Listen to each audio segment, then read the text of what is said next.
एहसान करे आदमी तो आदमी बुझे बोकलोल हवे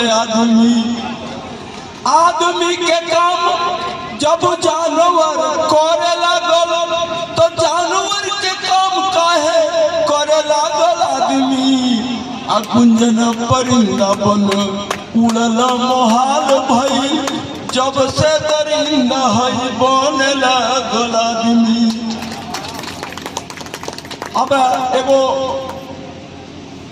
हम जब बेरोजगार रहनी अब तो रिटायर हो गए ओ मेरा एगो रचना लिखले रहनी कहूँ इंटरव्यू से जब असफल हो गए तो हिम्मत बढ़ावे खातिर एगो रचना तो सुनी कि जे मुसीबत में कबहू न छोड़ेला धीर पीर है हवे जे जानेला दोसरा के मनवा के पीर है हवे।